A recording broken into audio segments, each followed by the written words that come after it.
El día de hoy vamos a hacer la sesión del tema que me han encargado. Es en relación al parásito denominado Echinococcus granuloso y el Echinococcus multilocular. Esta es una enfermedad que tiene una relativa prevalencia en nuestro país. Como dice la causa, la etiología es este parásito, Echinococcus granuloso, ¿no? Da un cuadro clínico caracterizado generalmente por dolor abdominal, dependiendo del órgano donde ha sido afectado. El tratamiento generalmente vamos a usar los antiparasitarios, ¿no? Para poder erradicar. Lo más importante son las medidas preventivas y promocionales, ¿no? Que lo vamos a ver más adelante. En todo caso, esto es una patología que vamos a ver en varios países, donde en Sudamérica, en Norteamérica, en la parte también del África. Ok, entonces empezaremos con nuestra diapositiva, un poco viendo la parte historial de este parásito, ¿no? Allá por los años 1801, este investigador Dolphy le dio el nombre de equinococo, ¿no? A estos gusanos vesiculares granulosos antes, obviamente, en la observación, ¿no? Porque antes la investigación se dedicaba mucho a lo que es la observación, ¿no? Pero pudo un poco diferenciar este otro investigador con nombre de Gosse, ¿no? En 1782. También reporta en Uruguay, ¿no? Que en 1937 se establece una relación entre hidatidosis animal y también la hidatidosis humana, ¿no? Este nombre de hidatidosis justamente se le da a toda esta enfermedad producida por este equinococo granuloso, ¿no? También se ha determinado que el perro, ¿no? El perro importado al Río de la Plata, en la parte de Argentina, por el primer adelantado, ¿no? Antes había pues los famosos adelantados, ¿no? Don Pedro de Mendoza, muy famoso en la parte de Paraguay, ¿no? En la parte sur, junto con el primer ganado que fue aniquilado por los indígenas, ¿no? Entonces, también extraído del viejo mundo, ¿no? Hay reportes también donde nos mencionan que en 1535 a 1601 en el Río de la Plata se pobló de bovinos, ¿no? Bovinos traídos de Brasil y también ovinos del Perú. El famoso merino, ¿no? La especie merina, unas ovejas muy importantes, ¿no? Para la exportación, ¿no? Grandes, que daban buena lana, ¿no? Para poder hacer los tejidos, fueron importados en estas zonas del Río de la Plata, ¿no? La infección del ser humano por el Echinococcus granuloso generalmente es accidental, ¿no? No necesariamente vamos a ver, pero uno cuando tiene la carne, ¿no? Puede observar, generalmente esta carne que está en la vaca, en los bovinos, en los corderos, en los cerdos, podemos observar nosotros digamos, estos quistes, ¿no? El ser humano actúa de huésped intermediario en un ciclo vital que normalmente tiene lugar en otros animales, ¿no? Vamos a ver más adelante, en el ciclo vital, que generalmente pues los perros tienen que ver mucho en este Echinococcus granuloso, ¿no? Y de manera accidental el ser humano se contamina al ingerir justamente estos quistes. Los gusanos adultos del Echinococcus granuloso se encuentran en la naturaleza, generalmente en el intestino de los cánidos, especialmente del perro. Pero no olvidarse que también puede estar en los, digamos, animales salvajes, como son los lobos, los coyotes, los chacales, ¿no?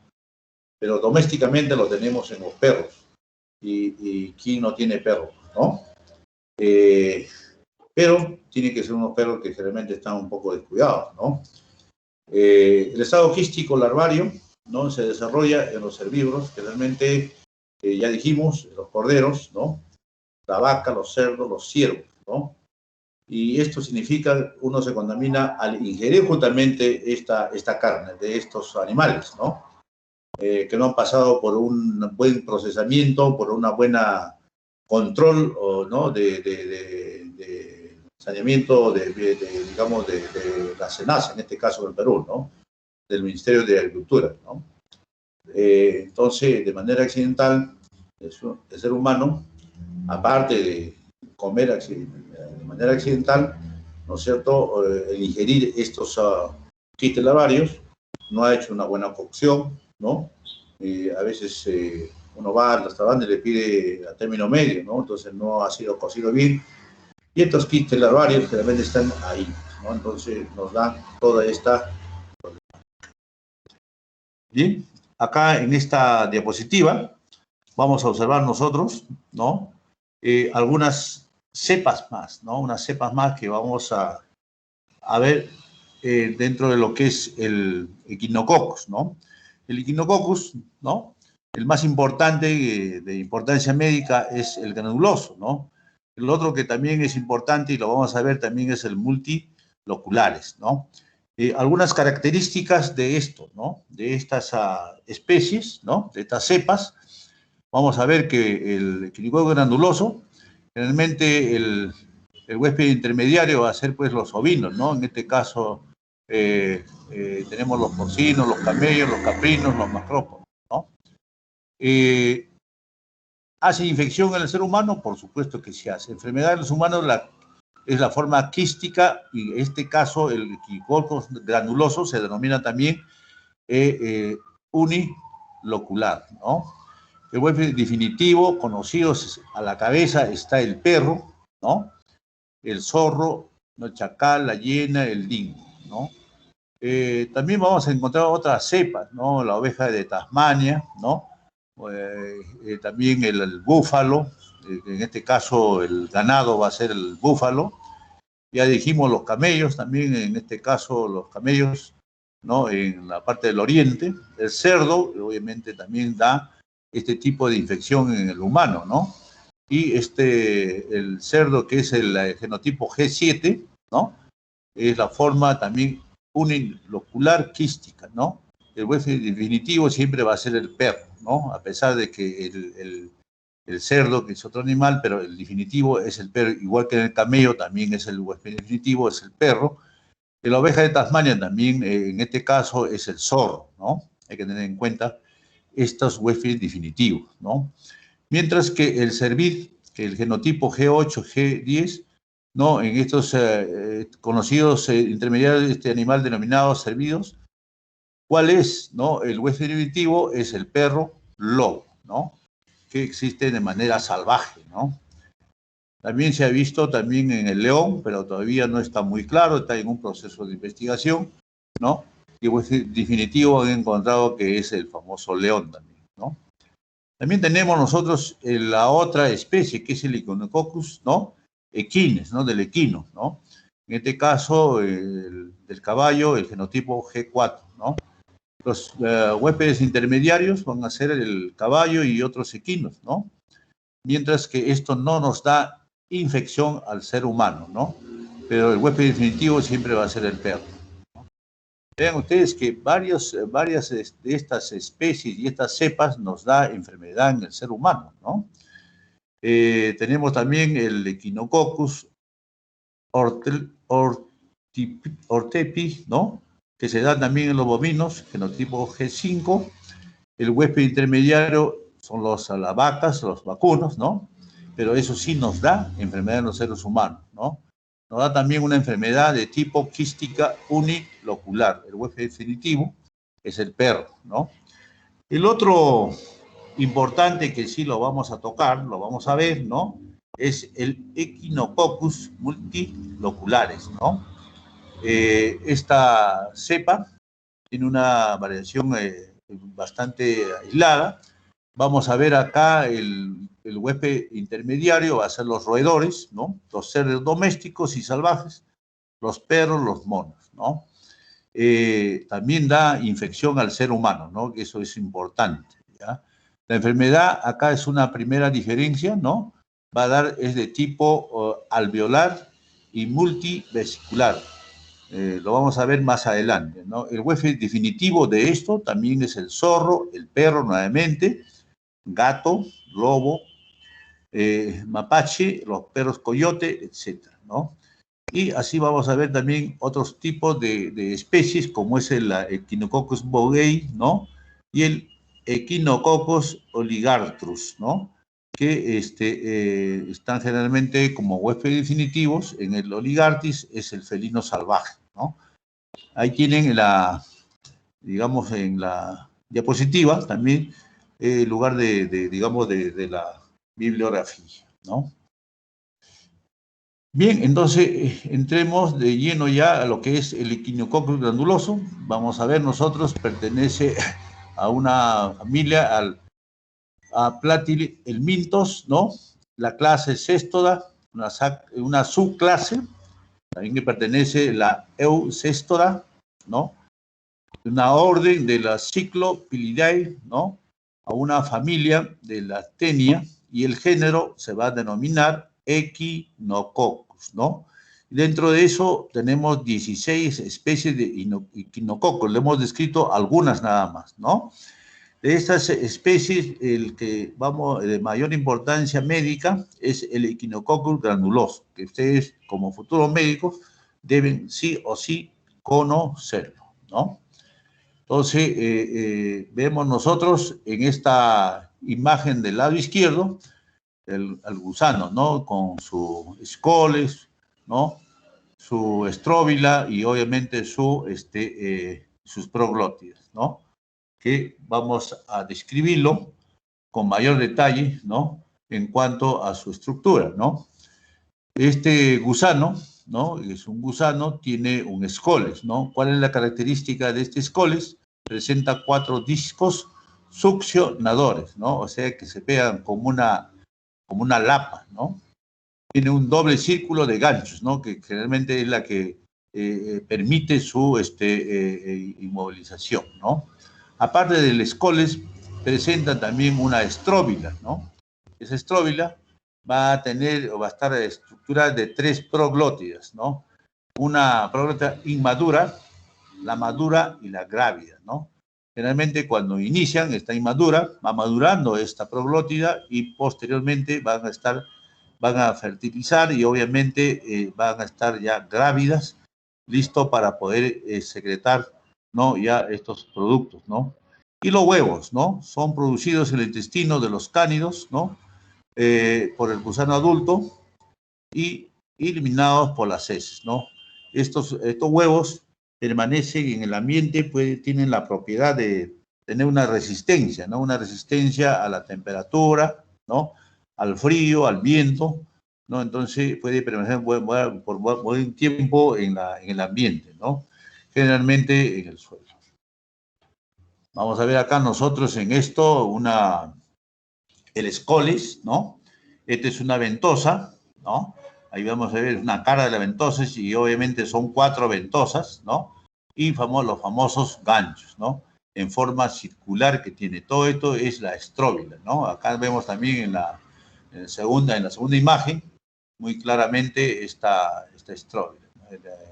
Este escoles, ¿no? El escoles en la parte superior y luego viene la estróbila, ¿no? Esa estróbila que va a ser la inmadura, la madura y la grávida, que vamos a ver en la tercera diapositiva, se ve claramente esta proglótida grávida. La otra estructura que también es importante, vemos nosotros la larva o hidátil, ¿no? En este caso, vamos a ver el famoso, la pared del huevo, ¿no? De esta hidátil, también denominado, ¿no? La pared está constituida por una cutícula, ¿no? ¿Ya? Vamos a ver también nosotros en esa cutícula una parte que se denomina la adventicia, ¿no? Es una lámina adventicia que rodea todo esta hidátil, a este huevo, ¿no? Luego vamos a ver nosotros la capa germinativa, ¿no? Una capa germinativa que está en la parte interna, ¿no? Donde va a dar lugar justamente digamos, a las famosas prolígeras o también denominadas vesículas germinativas, ¿no?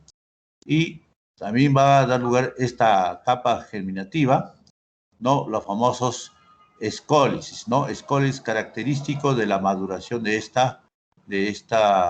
gusano, ¿no? En la parte inferior vamos a ver nosotros un escoles, ¿no? Un escoles invaginado, ¿no? Todo está dentro de esta hidátide, ¿no? Eso es invaginado, ¿no? Y luego a ver también, obviamente, cuando se abre y cuando se produce el elemento, ¿no? En la parte derecha vamos a ver debajo de esta hidátide que está al medio, el escólex evaginado ya, ¿no? Mira cómo ya sale, ¿no? Evaginado al penetrar en el huésped, ¿no? Una vez que ya penetró este huevito, ya ingresó, ¿no? Entonces se evagina, ¿no? Ya estamos con el gusanito, ¿no? Vamos a ver en el ciclo vital cómo se desarrolla todo esto, ¿no? Nuevamente vemos acá, ¿no? Esta estructura del quiste equinococo, ¿no? Quiste hidático, ¿no? En la cual vamos a ver nosotros nuevamente está lo más importante, ¿no? La capa germinativa y las vesículas obviamente germinativas, ¿no? Primero hay unas cápsulas, unas protoescólisis, ¿no? Posteriormente va madurando y también lo que llama la atención acá, y deben fijar justamente es el fluido, el líquido hidático. Este líquido hidático es altamente anafiláctico, ¿no? Entonces hay que tener mucho cuidado con este líquido, ¿no? Vamos a ver entonces también en unos quistes, el quiste hidático y las hijas o hermanas, ¿no? De este quiste hidático. El contenido que mencionábamos nosotros anteriormente es el líquido hidatídico, ¿no? Que está dentro de esta hidátide, ¿no? Es un color incoloro. El 98% es ojo agua, ¿no? Por eso es líquido hidático, ¿no? Y tiene las propiedades, como les decía, de tipo antigénico, altamente anafiláctico, ¿no? Antes de digamos, de los procedimientos y el tratamiento de esta enfermedad de la hidatidosis, obviamente que era mortal cuando se producía este derrame o esta evasión de este líquido, ¿no? La suerte que los procedimientos tenían que ser muy cuidadosos, ¿no? Que lo vamos a ver, ¿no? Nuevamente, los elementos figurados que se observan en esta hidátide, vamos a ver las vesículas prolígeras, que ya lo mencionamos, ¿no? Acá están ¿no? Emergen de la capa germinativa, definitivamente, todo esto. Ahí está las vesículas prolígeras, ¿no? Los protoescólisis que vienen a ser dentro de esta vesícula prolígera, están las protoescólisis, ¿no? Los ganchitos que generalmente van ya iniciándose y las vesículas hijas, ¿no? Las vesículas hijas que también es característico del contenido de esta hidátide, ¿no? Entonces, pregunta de examen va a ser características justamente de esto, por qué se produce una anafilaxis en una hidatidosis, ¿no? El huevo, que vamos a ver nosotros del equinococo granuloso, tiene un tamaño de 30 a 40 micras, ¿no? La forma es esférica y elipsoide, ¿no? Gruesa, cubierta radiada. Tiene una cubierta radiada, que lo vamos a ver más adelante, ¿no? El contenido de este huevo, el embrión hexacanto o también denominado oncóspera, es lo mismo, ¿ya? Embrión hexacanto o oncóspera. Es muy resistente, ¿no? Y tiene una alta resistencia, como decía, al frío, ¿no? Al calor, al viento, es altamente resistente, ¿no? ¿Qué sucede entonces cuando uno ingiere el huevo, ¿no? Al ingerir el huevo, estos huevos obviamente pasa, obviamente, a su estado larvario, ¿no? Donde presenta ya los famosos ganchitos. Hay ganchitos que vienen a ser las encósferas, ¿no? Esta encósfera penetra en la pared intestinal, ¿no? Se evagina y pasa al torrente circulatorio o sanguíneo, ¿no?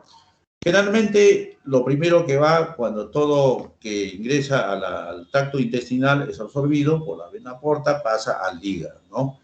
El hígado es uno de los primeros, digamos, órganos que recibe justamente esta oncósfera, ¿no? Ahí se puede quedar esta oncósfera y dando lugar a una patología hepática, ¿no? Que también puede continuar su ruta, ¿no? Por el sistema circulatorio, ¿no? A los pulmones, al sistema nervioso central, a los huesos, ¿no? Y también al mismo tracto intestinal, ¿no? Puede llegar también, ¿no? Etcétera, ¿no? En las vísceras de los herbívoros, obviamente, sucede el mismo ciclo, ¿no? Cuando muere un herbívoro, o sea, un animal, ¿no? Como consecuencia del ataque que puede ser de un perro, ingiere quistes que producen gusano adulto, ¿no? Siempre y cuando está contaminado, por supuesto, ¿no? Este gusano adulto, en el sentido del depredador, con la que el ciclo se completa, ¿no? O sea, que el huésped definitivo, ya sabemos que es los perros, ¿no? Los zorros, ¿no? Etcétera, ¿no? Que esos son donde se completa el ciclo de la vital de este equinococo granuloso, ¿no? Y se reinicia la producción de los huevos, por supuesto, ¿no? Entonces, esto tenemos que tener en consideración, ¿no? Entonces, en el ser humano las larvas forman un quiste, ¿no? Hidático unilocular, ¿no? Esto, su característica es porque está rodeado de una membrana germinativa laminada, ¿no? Se localizó en el hígado, entonces ahí se localizó. Esta membrana da lugar a sus estructuras en su pared llamadas vesículas prolígeras, ¿no?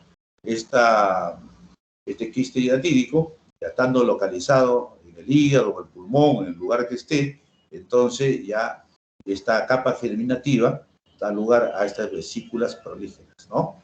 En la que se desarrollan las cabezas que vienen a ser las protoescólisis de los gusanos, ¿no? Estas vesículas madre pueden originarse vesículas hijas que también producen protoescólisis y cápsulas hijas, ¿no? Los quistes progenitores y los quistes formadores, a partir de aquellos acumulan el líquido a medida que van creciendo, ¿no? El crecimiento en el órgano es lento, puede durar de meses a años, ¿no? En consecuencia, también la cantidad de líquido que va a tener es poco a poco, ¿no? Acuérdense que este líquido es altamente, digamos, anafiláctico, ¿no?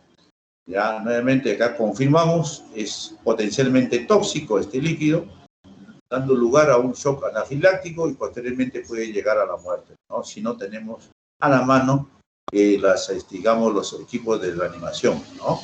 Entonces es importante, para un equipo de reanimación tenemos que contar, por supuesto, a la mano, ¿no? De arranque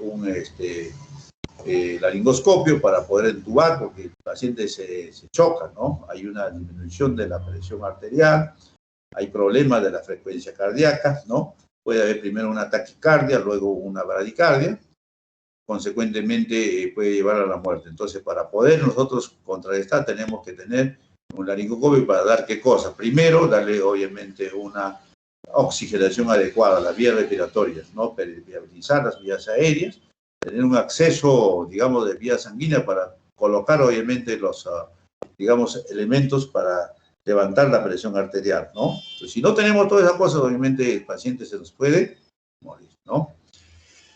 Igualmente que la diseminación de estas protoescólisis potencialmente germinativas pueden llevar a desarrollar quistes en otras localizaciones, ¿no? Como decíamos nosotros, en el sistema nervioso central, en el intestino, en los huesos, etcétera, ¿no? También hay que tener presente que estas vesículas prolígeras y las vesículas hijas se desintegran finalmente en el quiste madre, ¿no? Liberando los protoescólisis acumulados. Se deposita en el fondo del quiste formando la famosa arena hidática, ¿no? Esto es muy importante, ¿no? La formación de la... ¿Qué cosa es la arena hidática? Es la desintegración justamente de estas vesículas hijas, ¿no? Estos protoescólisis que se han prácticamente involucionado, ¿no? Acuérdense que este es un quiste unilocular, ¿no? Que puede medir de unos 5 centímetros. Pero se ha descrito quistes que llegan hasta 20 centímetros, ¿no? 20 centímetros, ya imagínense el tamaño que tiene, ¿no? Que contienen 2 litros de líquido quístico, ¿no? Esto, obviamente, en el transcurso del año, este quiste unilocular puede, digamos, formar esta cantidad de líquido. Y por supuesto que esto, si es en el hígado, va a haber un dolor a nivel del hígado, ¿no? En el mitocondrio derecho, un dolor importante. ¿Por qué? Porque obviamente está presionando justamente a la cápsula de Gleason, ¿no? Entonces, esta cápsula obviamente va a dar lugar, ¿no? Este es un dolor abdominal de tipo peritoneal, ¿no? Entonces, el dolor se va a localizar ahí, ¿no? En el órgano que está afectado, entonces el dolor abdominal también se localiza, ¿no? El quiste se puede destruir y acabar calcificando, obviamente, ¿no? Y obviamente ahora que tenemos los antiparasitarios, lo que va a hacer se calcifican y obviamente involucionan, ¿no? Formando un grano. Actualmente o hace un buen tiempo también hay la intervención quirúrgica, ¿no? Para poder retirar, pero si son varios quistes, la tristeza, ¿no? ¿Por qué? Porque el cirujano se va a enfrentar a varios quistes, ¿no? En la experiencia, obviamente, de los cirujanos, cuando ingresan y son varios, ya la situación es complicada. Pero para eso tenemos el apoyo de poder confirmar cuántos quistes son, ¿no? A la cabeza tenemos la ecografía, es un buen método, ¿no? De apoyo diagnóstico, un complemento para hacer el diagnóstico, ¿no? Si son un par de quistes, se puede hacer la intervención, de lo contrario, solamente el tratamiento médico o paliativo. Y vamos a ver más adelante en el tema del tratamiento qué es lo que podemos hacer en cada caso, ¿no? Entonces, acuérdense, mire que puede medir desde unos pocos milímetros, poco a poco, a 5 centímetros, y llegar hasta 20 centímetros, ¿no? Generalmente estos pacientes son los que están ingiriendo carnes de mala procedencia, ¿no? Que no han pasado por un proceso de chequeo, ¿no? De una supervisión, ¿no? Carnes de repente a la parrilla y mal cocidas, ¿no? Que no han eliminado justamente estos quistes, ¿no? Estos quistes, sin embargo, son, digamos, pasibles, ¿no? Se pueden eliminar con una buena cocción, ¿no? Veamos más adelante también en la parte de lo que corresponde al cuadro, ¿no? Aquí vamos a ver nosotros, ¿no? Justamente digamos, el ciclo vital, ¿no? De este Echinococcus granuloso, ¿no? Decíamos nosotros que el huésped definitivo es el perro, ¿no? Donde se completa justamente, ¿no? Digamos, el ciclo vital del Echinococcus granuloso, ¿no? Sin embargo, el ser humano, ¿cómo se contamina? De manera, al ingerir, ¿no? Estas carnes que pueden ser, ¿no? De los vacunos, de las ovejas, ¿no? Generalmente, ¿no? De los cerdos, de los vacunos, de las vacas, etcétera, ¿no? Que están conteniendo justamente este huevo, ¿no? Este huevo embrionado, ¿no? Que accidentalmente se ha comido y lamentablemente este animal, este vacuno ha ingerido y nosotros lo ingerimos de esa manera, ¿no? Al ingerir entonces, ingerimos también esta oncósfera, ¿no? Quiste hidratídico en el hígado, que se puede localizar en el hígado, en los pulmones, ¿no? Generalmente, ¿no? Y luego, posteriormente, puede diseminarse a otras partes de la economía del cuerpo humano, ¿no? Entonces, luego el perro, igualmente, al ingerir, digamos, generalmente las menudencias, ¿no? Que son las tripas, ¿no? El hígado, etcétera, de este vacuno, ¿no? Ingieren también, pues, justamente el quiste hidratídico, ¿no? En las vísceras, ¿no? Hacen su quiste, ingresa a su intestino, y en el intestino, obviamente, este quiste egresa, ¿no? Y la ingestión de un solo escólice vaginado va a dar lugar a este adulto en el intestino delgado, ¿no? Una vez que esté en el intestino delgado, obviamente este adulto va a secretar los huevos nuevamente embrionados en las heces, ¿no? Y así se va cerrando el círculo. Entonces, tenemos nosotros que cortar ese círculo, ¿no? Estos animales, estos cánidos que generalmente están alrededor de los mataderos, ¿no? Vale decir, de los camales de hierbateros, del Callao, de Huaral, de Lurín, ahí donde tenemos que tener cuidado, ¿no? Entonces, tener una supervisión muy eficiente a ese nivel, ¿no? Para evitar que estos animales se estén contaminando, ¿no? Y contribuyendo a que se cierre su ciclo vital del Echinococcus granuloso, ¿no? Entonces, yo creo que SENASA cada vez está más exigente, ¿no? Tenemos las carnes importadas que vienen a los moles, ¿no? Entonces, eso garantiza de que, obviamente, no tengamos este gusano, ¿no? La congelación es muy buena también, vamos a ver más adelante, que también puede neutralizar justamente la progresión de este gusano, ¿no? Acá nuevamente, esta es otra diapositiva que vemos importante, el ser humano, la oveja, y más adelante vamos a ver nosotros aquí al perrito, ¿no? Ese famoso perrito que es la causante de nuestros males, ¿no? Este ciclo es un poco más amplio en cuanto, aparte de la oveja, tenemos los animales salvajes, como es los zorros, ¿no? Que también intervienen de manera accidental, ¿no? Pero nosotros tenemos que tenerlo muy en cuenta, ¿no? Tenemos varias maneras de poder identificar justamente este quiste hidático y al ingerir esta carne contaminada por el gusano, ¿no? Vamos a ver un poquito de lo que es la epidemiología, ¿no? ¿Ya? Esto está muy relacionado a la cría de los ganados, ¿no? Como ya lo habíamos mencionado. Generalmente de los ovinos, denominados también ovejas o carneros, en muchos países de Sudamérica, ¿no? Europa, África Oriental, etcétera, ¿no? Sudamérica está el Perú, ¿no? Obviamente también algunas regiones más importantes en el Perú, ¿no? Como también en Argentina, Uruguay, ¿no? En las zonas ganaderas, ¿no? Brasil, ¿no? Que también es zona ganadera, ¿no? La infección humana es consecuencia del agua o vegetación contaminada, ¿no? Realmente como estos huevitos están, ¿no? Ahí, entonces la manera de cómo se contamina el ganado es al ingerir, ¿no? En estos pastizales, ¿no? Y la otra manera también es mano-boca por las heces de los cánidos que contengan huevos viables, ¿no? Entonces, esto hay que tener muy en cuenta, ¿no? Tanto los animales como los perros tenemos que supervisarlos, ¿no? En América del Sur, los países altamente endémicos, como decía, es Brasil, Argentina. En Brasil, la región del Río Grande o do Sul, ¿no? Que es la parte sur de Brasil, ¿no? Donde actualmente está justamente con la limítrofe con Paraguay, ¿no? Argentina, ¿no?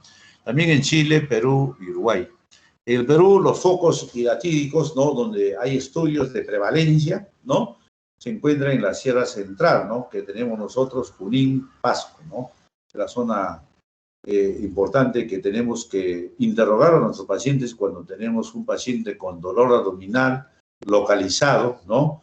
Y a la ecografía encontramos un quiste inmenso, ¿no? O regular tamaño, ¿no? Entonces, la procedencia es importante y el hábito alimenticio que también es importante, ¿no? En el sur también tenemos la parte del Cusco, Puno, ¿no? Ayacucho, que también es de menor prevalencia, pero más es esta zona, Junín, Pasco, Cusco y Puno, ¿no? Considerar también entonces estas zonas que por su falta de supervisión a veces sucede esta contaminación con este Echinococcus granuloso, ¿no? Este autor Moro y colaboradores ha reportado en 2005, ¿no? La prevalencia de hidatidosis humana por ecografía y radiografía de tórax son altas, ¿no? En ese estudio demostraron que el 4.3 a 9.1% de estos pacientes tenían justamente la prevalencia de hidatidosis, ¿no? En el estudio que hicieron Moro, ¿no? Estudio que también realizó en la zona de Pasco, ¿no? Una prevalencia de hidatidosis humana mediante la técnica de la ecografía, también nuevamente en Pasco, fue de 5.5%, muy parecido al primer estudio de Moro, ¿no? De un estudio de 949 pacientes con sospechas 52, ¿no? Presentaron justamente la hidatidosis, ¿no? Haciendo un 5.5%, con una intervalo de confianza del 95%, ¿no? De 4.1 a este rango a 7.1%, ¿no? Entonces vean entonces que sí hay una confirmación, ¿no?, de estas zonas de Pasco, de Junín, ¿no?, como también en Cusco, como también en Puno, ¿no?, hay esta prevalencia. O sea, siempre la enfermedad hay que buscarlo, ¿no? Hay que investigarlo a la enfermedad, ¿no? Para investigarlo hay que conocer, ¿no?, la teoría, ¿no? Porque de lo contrario no lo vamos a encontrar la enfermedad, ¿no? En cuanto a la epidemiología de la hidatidiosis en el mundo, vemos nosotros acá, ¿ve?, toda Sudamérica prácticamente, ¿no? Es importantísimo, ¿no? También en el África, la parte de Rusia también tenemos ahí, ¿no? Ven ustedes que prácticamente en Norteamérica está, ¿no?, con una menor prevalencia, ¿no? Pero ahora que hay mucha migración, más de 11 millones de inmigrantes en Estados Unidos ya han llevado costumbres, ¿no?, han llevado hábitos, ¿no? Entonces también se han llevado de paso algunas enfermedades, ¿no?, de Sudamérica, ¿no? Bueno, entremos ahora a lo que es el cuadro clínico de este gusano denominado echinococco granuloso, ¿no? El crecimiento del quiste unilocular puede demorar de 5 a 20 años antes de dar síntomas, ¿no? A los 5 años, como decía, puede crecer, digamos, unos 5 centímetros, ¿no? Dando lugar a que hasta en los años, poco a poco, puede dar el tamaño de este quiste, ¿no? El primer signo es la presión del quiste por expansión, ¿no? Obviamente va creciendo, ¿no? Va creciendo el quiste y va comprimiendo al órgano. En este caso, si está en el pulmón, va comprimiendo. ¿Qué pasa? El paciente va a tener problemas de respiración, tos, dificultad para respirar, porque le está quitando espacio para que se expanda el pulmón, los alveolos, ¿no? Igualmente sucede con el hígado, ¿no? Entonces, esto hay que considerar, ¿no? El hígado presiona los conductos biliares y los vasos sanguíneos, ocasionando dolor y rotura en el árbol bronquial, ¿no? ¿Qué pasa cuando se rompe este árbol biliar? Puede estar acompañado, obviamente, puede estar acompañado con ictericia, ¿no? Puede haber un problema ictérico cuando obviamente se presenta rotura del árbol bronquial, ¿no? En los pulmones el quiste provoca tos, disnea y dolor torácico. Ojo, ¿ya? Esa disnea, falta de aire, hambre de aire, ¿no? No es por una infección de coronavirus, sino una neumonía bacteriana, sino por un quiste, ¿no?, que va creciendo, ¿no? Y el dolor torácico, que aprieta justamente la pleura, ¿no?, la pleura parietal, la visceral, dando lugar al dolor torácico, igual que en el hígado, ¿no? El 20% de casos se produce rotura del quiste, ocasionando fiebre, ojo, ¿ya? Una cantidad, ¿no? Fiebre, urticaria, anafilaxis y muerte, ¿no? ¿Cuándo puede suceder? Está jugando su pelota, su partido de fútbol, le llega un balón, ¿no?, en el hígado y tenía su quiste, se rompe, ¿no?, accidentalmente, ¿no? Está con la motoneta, se cae, la bicicleta, un accidente, ¿no? Entonces, en esas circunstancias puede darse lugar a esta rotura del quiste, ¿no? Entonces, en consecuencia, hay que tener mucho cuidado cuando hay un primer dolor, investigar por qué está doliendo. La ecografía no es muy cara, es sencilla, fácil de realizar en los establecimientos de salud. Por lo tanto, indicarle cuando hay este tipo de cuadro clínico, ¿no?, de dolor, ¿no?, abdominal, ¿no? Obviamente localizado en el hipocondrio derecho, es hígado, ¿no? Ustedes en semiología van a llevar obviamente topografía, ¿no? Lo que se llama los famosos cuadrantes, ¿no? Cuadrante superior, inferior, izquierda, derecha. Y los famosos donantes, ¿no? Dividido en 9 partes, ¿no? Digamos, el hipocondrio derecho, ¿no? El flanco derecho, fosa ilíaca derecha, ¿no? El epigastrio, el mesogastrio, el hipogastrio, ¿no? Igualmente el hipocondrio izquierdo, ¿no?, el flanco izquierdo, y la fosa ilíaca izquierda, ¿no? Entonces, cada uno tiene una localización, un órgano, ¿no? En el hipocondrio derecho está justamente el hígado, ¿no?, y la vesícula biliar, ¿no? Entonces, eso tienen que ustedes localizar y pensar, ¿hay dolor ahí? Debe ser un problema de vías biliares, vesícula o de hígado, ¿no es cierto? Entonces, tienen que investigar ahí, ¿no?, con los exámenes complementarios, ¿no? Y de acuerdo a la clínica, pedirle su ecografía, una radiografía o una tomografía, pidiendo el cuadro clínico, ¿no? Ok. Perdón. La rotura de quiste condiciona la diseminación de miles de protoescoles. Obviamente, cuando se disemina, que eso es una emergencia, definitivamente es una emergencia, ¿no? En el hueso es responsable de la erosión de la cavidad medular y del hueso en el mismo, sí mismo, ¿no? Imagínense un quiste hidatídico que sucede, ¿no? En un hueso, en el hueso ilíaco, en el fémur, ¿no? En cualquier hueso, ¿no? Entonces, esto, en un simple salto, pum, se quiebra tu huesito, ¿no? Y descubren que hay un quiste hidatídico, ¿no? O cualquier otro quiste. Entonces, también empezar a investigar con una radiografía, ¿no? En el cerebro puede aparecer lesiones, ¿no? Graves como consecuencia del crecimiento tumoriforme del quiste en el cerebro, ¿no? A veces debutan con una convulsión, ¿no? Como va creciendo, entonces el chiquito empieza a convulsionar, ¿no? Mareos o un desmayo, ¿no? Entonces, y le van a hacer una resonancia magnética o una tomografía cerebral, encuentra ahí un tumor, por ahí dice tumoriforme, ¿no? Tumoriforme, ¿qué significa? Es un tumor, no sabemos qué tipo de tumor, ¿no? Pero si seguimos investigando, ¿no? Entonces, vemos que es un parásito, un Echinococcus granuloso, ¿no? Vean ustedes, ¿no? Cómo podemos descubrir a través de un signo clínico, ¿no? Pero ya es tardío, ¿no? La idea es anticiparnos, ¿no? Mareo, dolor de cabecita que tiene el niño o el adulto, ¿no? Investigar qué pasa, ¿no? Si todo está bien, las funciones vitales, la presión arterial, no hay problema. No hay problema con los pares craneales, investigamos neurológicamente, no hay quien positivo, entonces empezamos a investigar con una resonancia magnética y encontramos este gusano ahí metido, ¿no? Aquí vamos a ver nosotros una placa radiográfica, rápidamente vamos a pasar, ¿no? Un paciente con quiste hidatídico, ¿no? Miren ustedes ahí a nivel pulmonar, múltiples, porque son varios, mira, acá hay 1, 2, 3, 4 quistes hidatídicos, ¿no? Vean ustedes una placa pulmonar, cómo podemos determinar, ¿no? Igualmente vamos a ver nosotros, ¿no? Algunos signos característicos, ¿no? Se pasó un ratito, ya.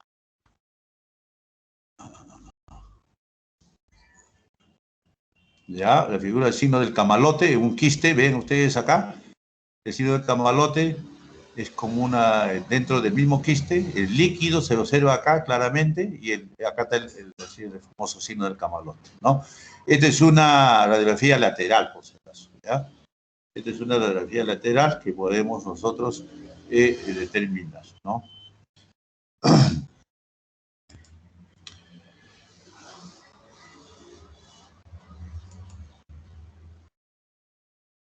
A ver. Vamos a ver ahora acá lo que es el diagnóstico del laboratorio, pero hay un ratito.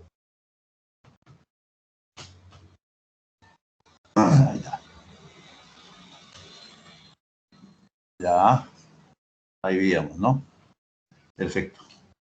Ahora sí, ahí vemos nosotros otro quiste, ¿no? Hidatídico, ¿no? Donde vamos a ver el signo de la serpiente, ¿no? Todo este es el quiste hidatídico y el signo de la serpiente característico, ¿no? Que se ve cuando el contenido del líquido es bastante transparente.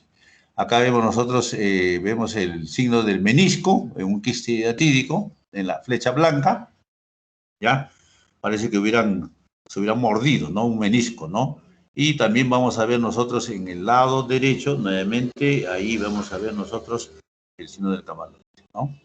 Acá claramente este signo del camalote es una toma lateral, ¿no? Vean ustedes en esta lámina. Eso es lo que se observa en la carne en las vísceras de estos vacunos que a veces uno ingiere, ¿no? Y a veces ahora está de moda los ambulantes, y a veces dan las famosas fritanguitas, ¿no? Al paso y tenemos que identificar esto. Mira, acá hay varias técnicas, ¿no? Que lo que tenemos que identificar y no comer definitivamente esto, ¿no? ¿Ya? El diagnóstico del laboratorio también nos va a ayudar a poder confirmar nosotros que estamos frente a una hidatidosis por equinococo granuloso, ¿no?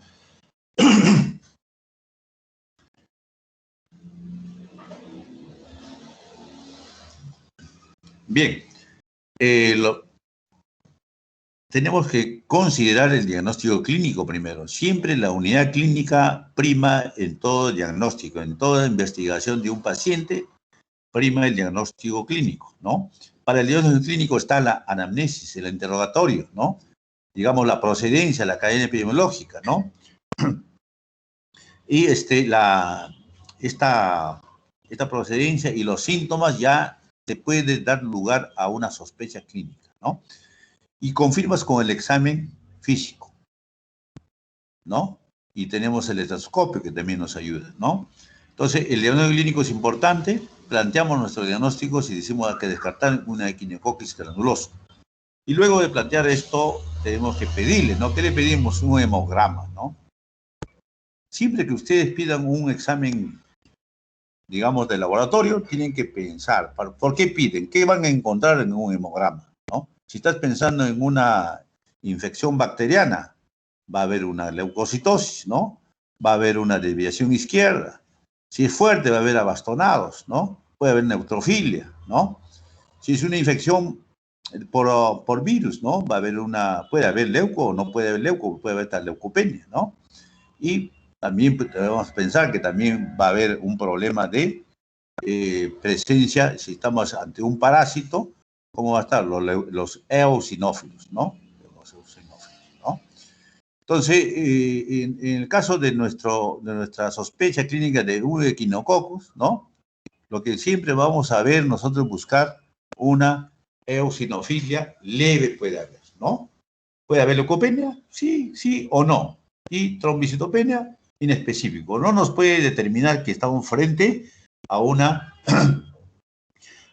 sospecha de equinococo granuloso. En consecuencia, un hemograma nos ayuda, relativo es la ayuda en exámenes auxiliares para hidatidosis, ¿no? Pero nos puede dar idea de las otras series, cómo se está comportando, ¿no? Mientras que sí, el diagnóstico de imágenes radiológicos, ecográficos y tomográficos, definitivamente eso nos ayuda bastante, ¿no? Es un quiste. Ya, perfecto. ¿Qué tipo de quiste? Ahí nos toca ya investigar qué tipo de quiste. Entonces, acá, en una sospecha clínica para hidatidosis, pedir siempre, no olvidarse, radiografías o ecografías, ¿ya? También tenemos las pruebas serológicas, ¿no? Pueden ser útiles, pero los resultados son negativos, ¿no? En el 10% al 40%. Es alto, imagínate, ¿no? De las infecciones. Tú le pides una S, ¿no? S para buscar de repente por ahí, ¿no? Un quiste, ¿no? Y no encuentras, pues bajísimo, ¿no? Tenemos también la parte serológica, ¿no? La ELISA, anticuerpos. Para poblaciones, obviamente, no sintomáticas, podemos emplear esto también, ¿no? De la ELISA para equinococo granuloso, ¿no? Nuevamente acá el hemograma, vamos a encontrar, como decía, eosinofilia, 10% nomás de casos, es bajo, ¿no? No nos ayuda mucho, pero algo es algo, ¿no? Inmunológicamente, dijimos también la ELISA, ¿no? Serológico para determinar la inmunoglobulina G para este parásito, ¿no? Hemaglutinación indirecta también podemos utilizar, ¿no? La doble difusión y el Western blot para equinococo granuloso también se puede utilizar exámenes de sangre, ¿no? En lo parasitológico vamos a observar, obviamente, ¿qué cosa vamos a observar nosotros, no? Ojo, en el parasitológico vamos a buscar ¿qué cosa? Membranas, ¿no? Las membranas, ¿no? La membrana germinativa, la cutícula, tenemos que buscar las vesículas hijas, los escólisis o ganchitos que son eliminados, ¿no? Por las heces podemos nosotros identificar eso, ¿no? Y ojo que también la arenilla hidratídica también podemos nosotros determinar. Si tenemos la arenilla hidratídica, podemos hacer una centrifugación, ¿no? Vamos a ver los ganchitos, los protoescólisis invaginados, los protoescólisis evaginados y obviamente la arenilla, ¿no? Entonces también, pero como digo, es bastante bajo, obviamente, y laborioso, ¿no? Este examen de parasitológico, ¿no?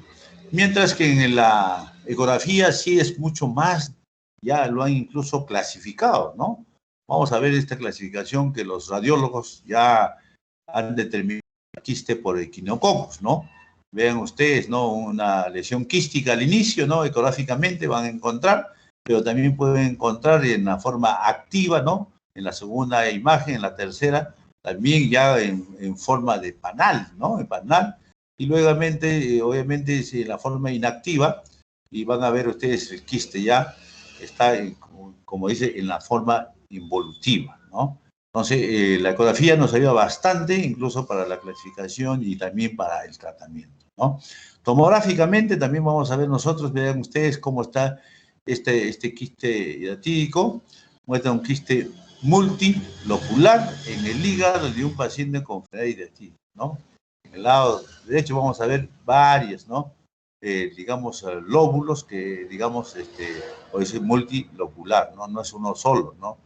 Este hígado está tomado, ¿no?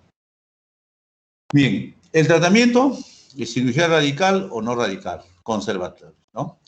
Generalmente se hace al aspirar el contenido de quiste para eliminar todo el líquido y la arenilla, ¿no? Posteriormente se aplica formalina para matar y detoxificar el líquido remanente, ¿no? Entonces ya está la cirugía es un poco más fina, ¿no?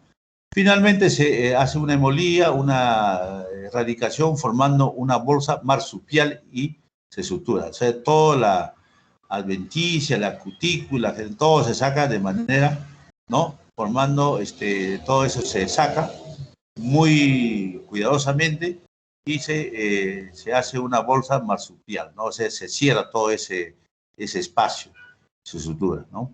También ya estamos en el tratamiento con altas dosis de albendazol, mebendazol o praziquantel. El albendazol, ¿no? Un antiparasitario muy bueno, tiene efectividad contra el equinococcus, 10 miligramos por kilo, una sola toma. Desayuna por 4 ciclos de 30 días cada uno, ¿no? Controles hematológicos y serológicos es interesante para continuar, ¿no? Siempre y cuando ahora la OMS está ya determinando, ¿no? El tratamiento para equinocosis, ¿no? En los diferentes estadios. Y ven acá los estadios, etapas de acuerdo a la OMS, tiene 6 etapas, ¿no? La forma activa, y la transicional y las inactivas, ¿no? El tamaño del quiste también se mide en la primera parte, menos de 5 y mayor de 5 centímetros, ¿no? Y en la parte de la inactiva, obviamente no se determina el tamaño. El tratamiento ahí podemos hacer, ¿no? Obviamente, también utilizan albendazol solo, ¿no?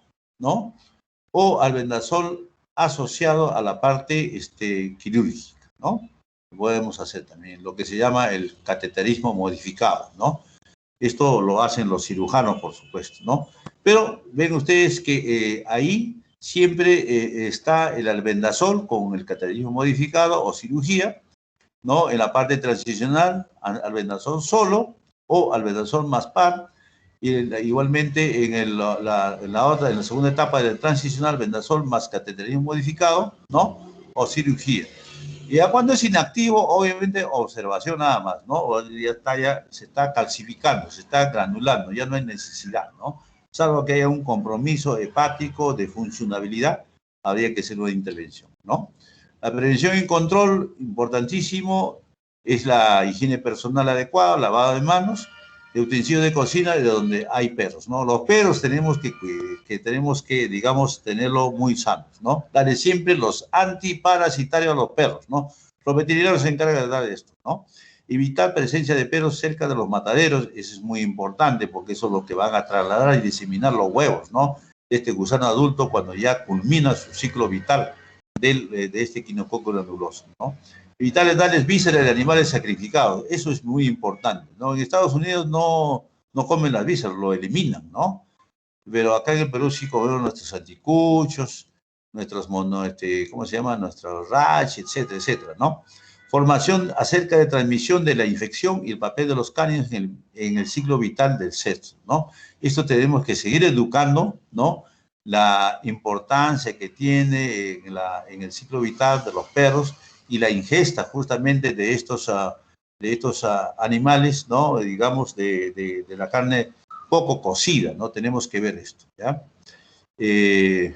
No olvidarse que estos son, digamos, hospederos intermediarios, ¿no? Y en definitivo es el perro. Esto es lo que no debemos realizar, ¿no? darle las vísceras a estos cánidos, ¿no? En este caso al perrito, que a veces dice que por compasión le damos, ¿no?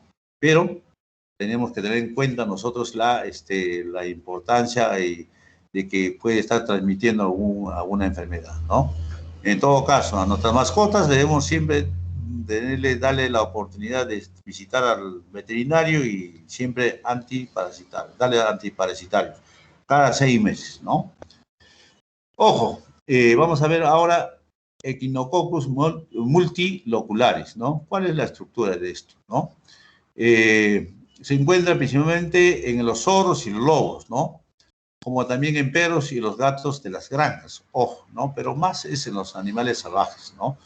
Los huéspedes intermediarios que albergan el quiste son los roedores, ojo, ratones, ¿no? Ratas de agua y desagüe, etcétera, ¿no? Ojo, algo pasa, ¿ya?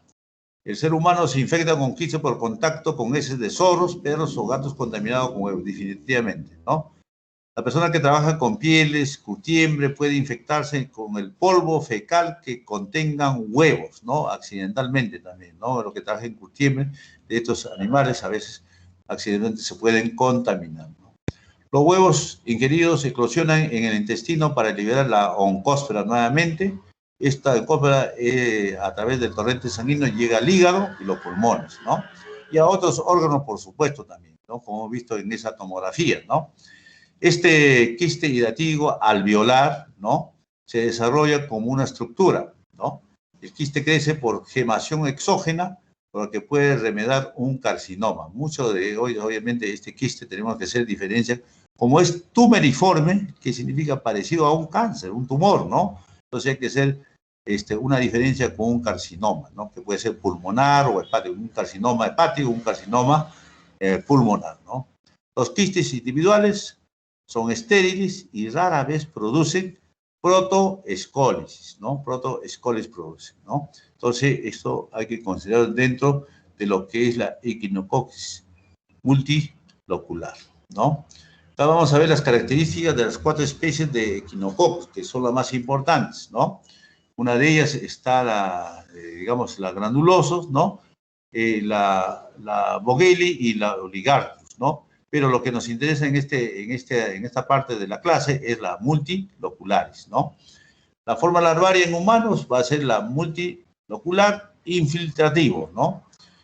¿Cuáles son los componentes del quiste? No solamente capa laminada, muy fina y sin pericisto, ¿no? Lo que permite la invasión tisular, ¿no? O sea, al músculo, ¿no? Crecimiento del quiste, ¿no? La capa germinativa del metacéstodo, ¿no? Prolifera dentro del quiste, ojo, y de forma exógena para infiltrarse en el tejido del hueso, ¿no? Las células de la capa germinativa pueden desprenderse y hacer metástasis a otros órganos, ¿no? Igual que la granulosis, ¿no? Bien, entonces, este multilocular tiene unas características importantes también, ¿no? Acá vemos el ciclo vital de esta Echinococcus multilocularis, ¿no? Nuevamente, el ser humano, de manera accidental o poca supervisión, le ingiere la oncósfera, ¿no? Y puede dar lugar a través de llegar al intestino, eclosiona, ¿no? Y a través del torrente sanguíneo puede llegar al hígado, al pulmón, a los huesos, etcétera, formando el quiste hidratídico, ¿no? En el humano, ¿no? A su vez, el huésped definitivo siempre va a ser los cánidos, en este caso los zorros, perros, gatos, etcétera, ¿no? Generalmente esto también se puede contaminar, como decíamos nosotros, estas vísceras que puede eliminar, realmente los ratones son los que ingieren y también de manera, obviamente, estos ratones, estas ratitas, ¿no? Eliminan las oncósferas, dando lugar a las quistes hidratídicos en las vísceras, ¿no? Y los perros pues ingieren nuevamente y da lugar a que esto se cierre el círculo en el perro, en el zorro, dentro del intestino delgado de estos animales, dando lugar nuevamente a los huevos embrionados en las heces y el ciclo vital continúa, ¿no? ¿Cuál es el cuadro clínico de este Echinococcus granuloso, ¿no? En el hígado los quistes pueden llegar a imitar un carcinoma, definitivamente, dando lugar a un crecimiento del hígado, ¿no? Denominado hepatomegalia, ¿no? O sea, normalmente el hígado no debe palparse, pero cuando uno palpa ya dice por debajo del borde costal derecho y ya estaba frente a una hepatomegalia, que puede ser 1, 2, 3, 4 centímetros, 5 centímetros, ¿no? La hepatomegalia siempre pensar en un carcinoma, ¿no? Si es mayor de edad, con mayor razón, ¿no? Que puede dar lugar a una obstrucción biliar, sí, por supuesto, ¿no? Y por tal, dando lugar a problemas de tipo de ictericia, ¿no? Alteración de las bilirrubinas, etcétera, ¿no? También puede dar lugar a la desnutrición, ¿no? Ascitis o hipertensión portal, ¿no? Problemas a nivel hepático, ¿no? Produciendo por el equinococos multiloculares, ¿no? Confiere un aspecto de cirrosis hepática, ¿no? Obviamente que un cáncer hepático, una cirrosis hepática, un hígado graso, ¿no?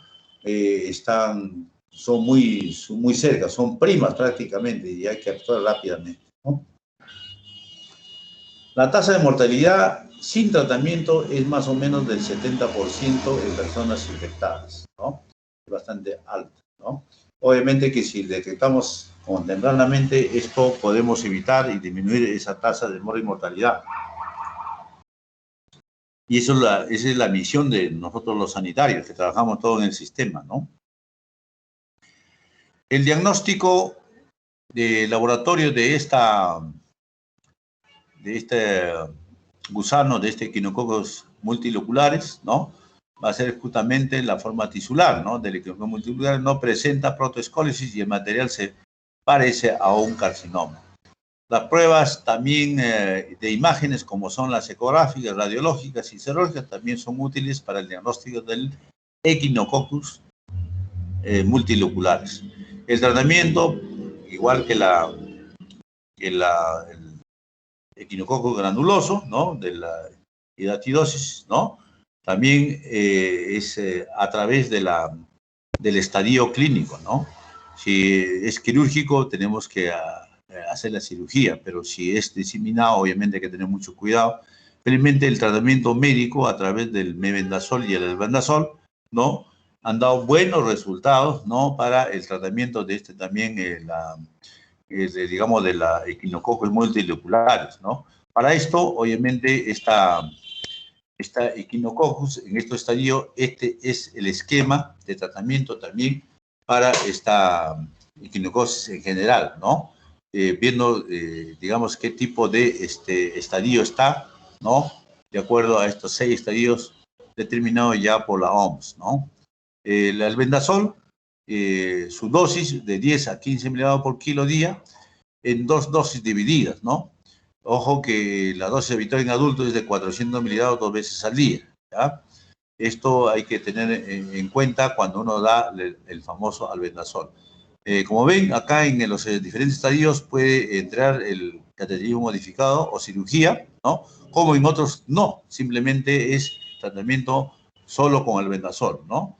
Entonces, que da buenos resultados, ¿ya? Entonces, este mismo esquema van a emplear para, digamos,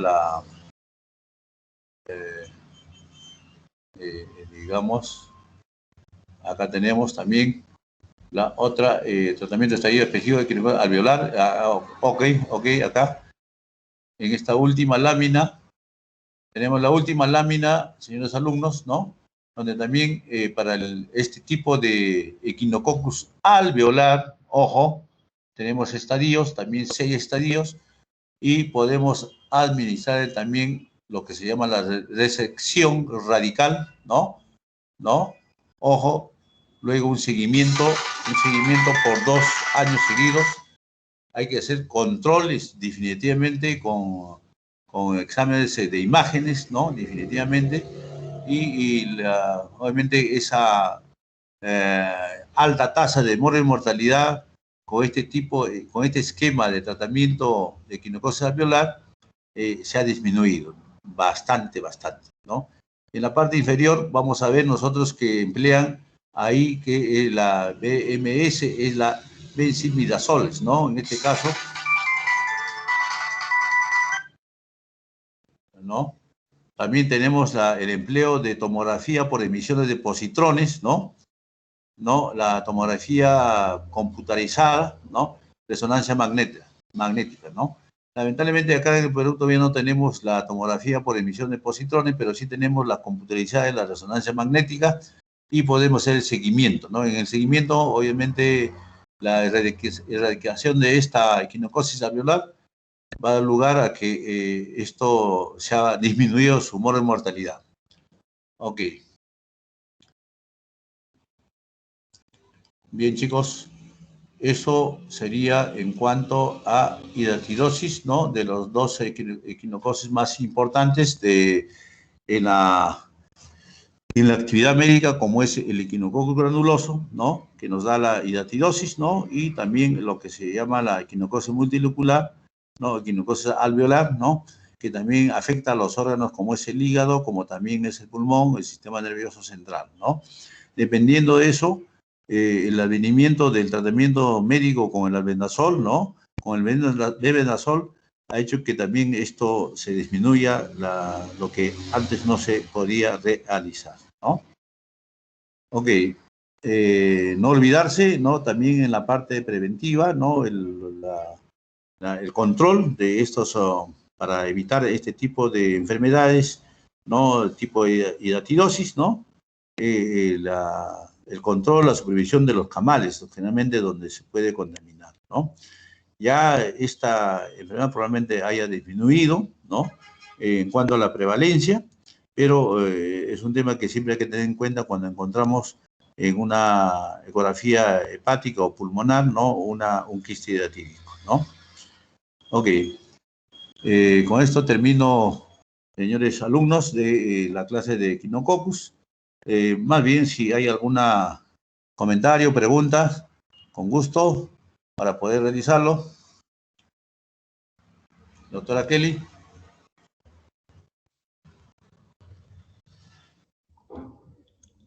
Doctor, ¿verdad? Antes de que nos olvidemos, ¿podría descargar la lista de asistencia? Ok. La asistencia está acá, ¿no? Vamos a ver. Descargar ya. Doctor, una consulta. ¿Por qué no se puede hacer un control con ultrasonido nada más? Se puede, hijito. Va a depender del estadio. El ultrasonido es el más empleado actualmente. Y más aún, cuando ustedes están en serums, cuando sean medios generales, estén haciendo su serum en Junín, en Cusco, o en Cerro Pasco, ustedes van a tener a la mano, obviamente, un ecógrafo, ¿no? Van a tener una radiografía. Lo que no van a tener es una resonancia, no van a tener de repente una tomografía. Se puede hacer el seguimiento nada más con ecografía, doctor. Sí se puede. Kelly, descargado. Ya, doctor. ¿A dónde lo envío eso, Kelly? ¿Tiene su correo de la señorita? ¿Lo envío a la secretaria o te envío a vos, Kelly?